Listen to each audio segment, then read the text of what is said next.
Hi Chelsea fans, it's Chels Daft and I'm back with a video here on the channel. Thank you so much for your support. I'm patiently waiting for a video. There's been so much going on and it was also my birthday yesterday, which is why I didn't do the commentary because I was too busy sitting, having a few beers, watching the game, relaxing. And let's just say it didn't go according to plan, did it? This video is my first impressions of Graham Potter's week at Chelsea, his first week at Chelsea. Talking about the way he spoke when he initially took over, his pre-match press conference against RB Salzburg, and obviously the formation and the team lineup and the performance yesterday in a disappointing 1-1 draw with Salzburg. Now, let's start at the beginning. When Graham Potter took over the football club, you look at his interview when he took over, excited, proud and honoured to be at the football club. Thanked obviously Brighton for where he'd been, which he'd done a fantastic job at Brighton, let's be honest. Taking them from a relegation battling team right through to mid-table security. And look at the way they've started this season. You can see the improvement he's had in the 3 years that he's been there. He's built the team and a formation and everyone's bought into it and they've taken the club forward. And that's all you ever want from a manager or, as Graham Potter calls himself, a head coach. He was quick to emphasise that fact that he's just the head coach at Chelsea, and that's fair enough. Now, he then did his pre-match press conference. The game, obviously, on what day is it today? It's Thursday. He did it on Tuesday. I'm all over the place, honestly. And ahead of the game that took place yesterday, Wednesday, and he pretty much said all of the right things. It was the first chance that the press in the UK could really sort of grill him on certain things. And again, he spoke well. He spoke of the fact that it's an honour and obviously the size of the task here at Chelsea and the level of expectation is something he's not afraid of. And he felt like it was the right time for him, which is great. He spoke about the need to win, the history of our football club. Obviously, since the early 2000s, we've been the most successful football club in the country. And just getting an identity of this team, the team sort of getting an identity together, the players buying into what he wants, him getting to learn the players and getting to know the players, to come up with flexible solutions to win games of football, because that's what it comes down to. It comes down to winning football matches. If you don't win football matches, then you're in trouble. It's a massive task, a massive opportunity and big pressure on Graham Potter, and he's not shy or afraid of doing it. And he comes across fantastically well, very humble, feet firmly on the ground, he's quite grounded, but determined at the same time. And you look at his career 17 years ago, starting where he did to go down to the fourth tier in Sweden and build his way up, and then come across to Swansea, do well at Swansea, then you get his 3 years at Brighton.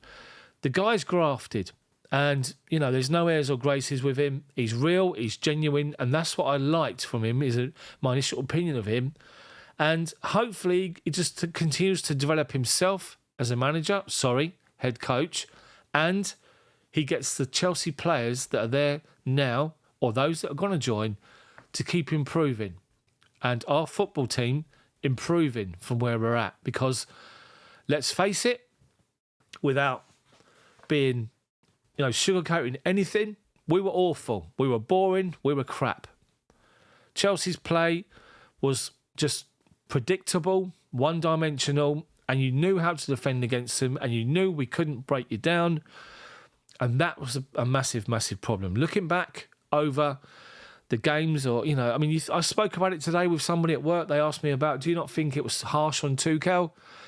And I said, always will love him for the Champions League victory. We all will, and it's always going to hold a special place in our heart. And Thomas Tuchel has been great for Chelsea. However, you're judged on your bread and butter in the Premier League, and it's not been good enough. Scraped the top four in both full seasons or both seasons at the football club. He couldn't get any real consistency going. And apart from that initial first stint as the manager or the head coach at the football club, after that point, really struggled to get consistency. 1 minute fantastic, next minute awful. Now that's based on the players as well, let's be honest. And you just looked at the football team and just see that we were stagnant. And that's, we've seen everything else that's come out about what with the ownership and falling out with them and players and this sort of stuff. But when it comes to the football, we were dull and we were boring. So what you want from Graham Potter now is to come in, galvanise the players, and just, as he said, have the supporters get excited about the football team that he coaches and that turns up on a daily basis, or a weekly basis, I should say, wearing Chelsea colours to go out there and win that game of football, no matter what competition you're in. That's exciting because we need to get back to doing that. So let's start by saying his first 11 last night picked against RB Salzburg. Bearing in mind, it's a completely fresh start and clean slate. I have to say I was disappointed in his starting 11. I honestly believe there'll be more changes. I honestly felt it was an opportunity for somebody like Conor Gallagher to start the game. I felt it was Armando Broja, an opportunity to start up front. And I just thought there'd be a little bit more rotation in the players and how we played, and to be a little bit more forward-thinking and a little more attacking maybe. It may be like a 4-2-3-1 or a 4-3-3. So to see the 11, it was disappointing when you first saw it because, again, we got Havertz and Mount playing together. You've also got Jorginho in the middle of the midfield. He had a decent game. Surprising to see Fofana and Koulibaly on the bench, I have to say that. Both of them must have been a bit shocked, a bit miffed. Cucurella in, Aspi alongside Thiago Silva, and it looked as though, you wondered where he was going to play. So the first things that I noticed from a Graham Potter Chelsea 11, the positives were this. Going forward, we switched to a back three and encouraged the wide players to get forward. Without the ball, it turned into almost like a back four. And that was good to see as well. The organisation's already there. The willingness to get back in was good to see. The obvious one was Raheem Sterling playing literally right out on the wing and hugging that byline and being told to stay there until he got the ball at his feet and then licensed to come inside and go one-on-one against the defender, either on the outside or on the inside. And that tactical switch has played a big part in the goal we scored last night. Now think of Man City, the Raheem Sterling at Man City, often cutting in from that left-hand side and being clinical and getting on the end of things and scoring goals for fun. He did it last night in Graham Potter's first game, bearing in mind the tactical tweak that was made. He stayed wide left, the ball went down that right-hand side, players were running in from midfield and sucking the defenders towards them. Sterling come off that byline, sort of strolled into the edge of the box, at the far side of the box and the opposite side of where the ball was, and collected the ball unmarked and had time to literally put his foot over the ball to get it out of his feet and just curl it into that far corner with a great, great finish. That was a big, big positive and a big check for Graham Potter there with his tactical approach with how he can utilise Sterling, who has said openly that he likes coming in for that left-hand side. Tuchel kept playing him through the middle or on the right. Make of that what you will. Big plus and a tick for Graham Potter last night on Sterling. Another big positive that I noticed at the game was that Mateo Kovacic sort of played more as a number 8 box-to-box midfielder rather than a number 6. And when you talk about being a number 6, you're talking the Jorginho-esque, sit and hold your position, maybe 10 yards forward, but mainly hold your position deep and just feed the players in front of you. Kovacic was getting forward more than I think I've ever seen him, become much more of an influence, making great runs into the box, off the ball and on the ball.